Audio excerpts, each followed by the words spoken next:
नमस्कार साथियों, मैं अजय कुमार।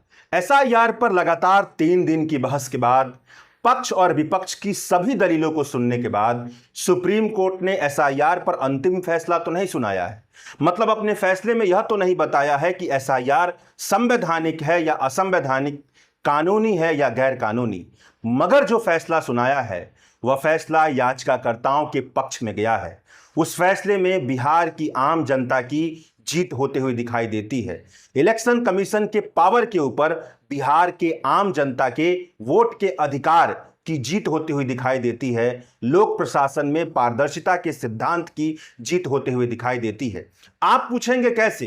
तो जवाब है ऐसे कि सुप्रीम कोर्ट ने अपने फैसले में यह कहा है कि जिन 65 लाख लोगों का नाम बिहार की एसआईआर की ड्राफ्ट लिस्ट से हटा दिया गया है, मतलब जिन 65 लाख लोगों को मृत बता करके, परमानेंटली शिफ्ट बता करके, नॉन ट्रेसेबल बता करके, डुप्लीकेट वोटर बता करके हटा दिया गया है, उनके बारे में सुप्रीम कोर्ट ने यह आदेश दिया है कि बिहार के हर जिले के निर्वाचन अधिकारी की वेबसाइट पर उनका नाम क्या है, उनके मतदान केंद्र क्या है और उनको किस आधार पर हटाया गया है, वह सारी जानकारी उपलब्ध होनी चाहिए।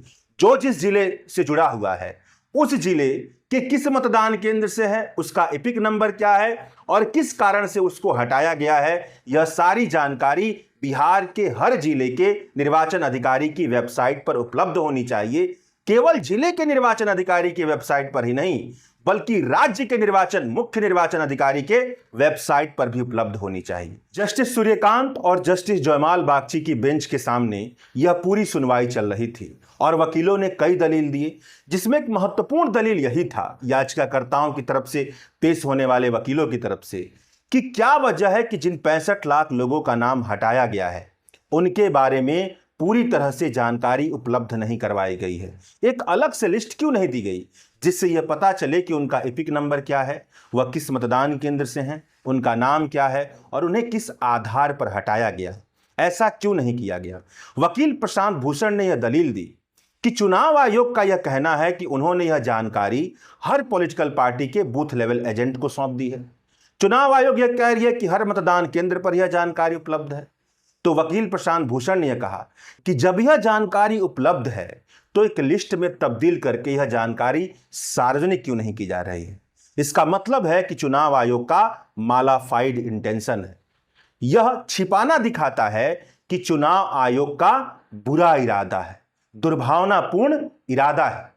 तो इस तर्क को सुप्रीम कोर्ट के जजों ने स्वीकार किया और जजों ने यह आदेश दिया कि 65 लाख लोगों की पूरी लिस्ट जारी हो, हर जिले में जारी हो और रीडिएबल फॉर्मेट में जारी हो, मशीन रीडिएबल फॉर्मेट में जारी हो, सर्चेबल फॉर्मेट में जारी हो। और सुप्रीम कोर्ट के जजों ने यह कहा इलेक्शन कमीशन से कि नागरिकों का संस्थाओं पर भरोसा बने, इसलिए जरूरी है कि संस्थाओं को पारदर्शी बनना चाहिए।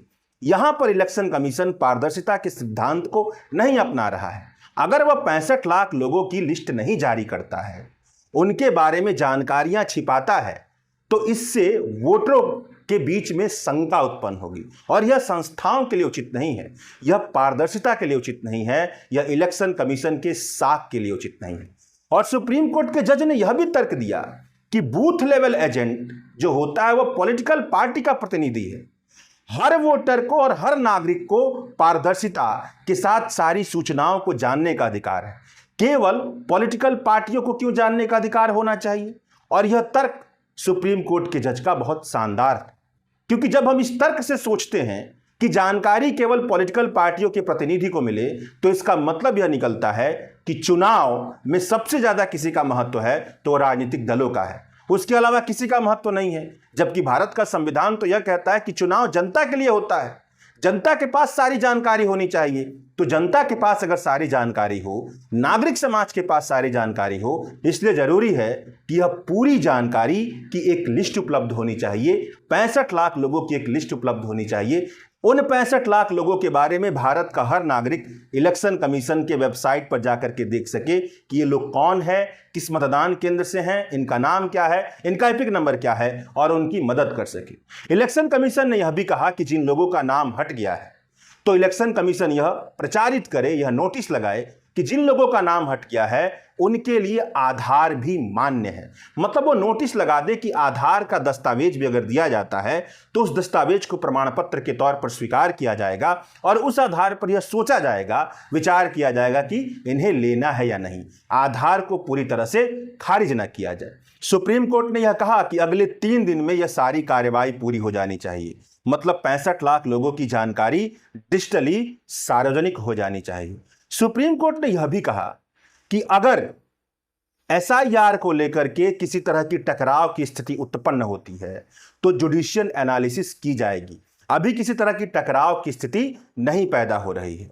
मतलब अभी तो 7 करोड़ 24 लाख लोगों को ले ही लिया गया और 65 लाख जिनको हटाया गया है उनके बारे में सुप्रीम कोर्ट ने तो यह कह दिया कि इनके बारे में हर जानकारी उपलब्ध करवाइए ताकि ये छूटे ना। हर किसी को पता चलना चाहिए, इसका प्रचार प्रसार होना चाहिए, इनका एपिक नंबर दिया जाए, किस मतदान केंद्र से हैं और इनका नाम क्या है, किस आधार पर हटाया गया है, यह सारी जानकारी उपलब्ध हो। तो सुप्रीम कोर्ट ने यह कहा कि अगर जुडिशियल एनालिसिस का वक्त होगा, जब टकराव की स्थिति होगी, तब सुप्रीम कोर्ट पीछे नहीं हटेगा, जुडिशियल एनालिसिस भी करेगा। और अगली सुनवाई अब अगले शुक्रवार के दिन होगी।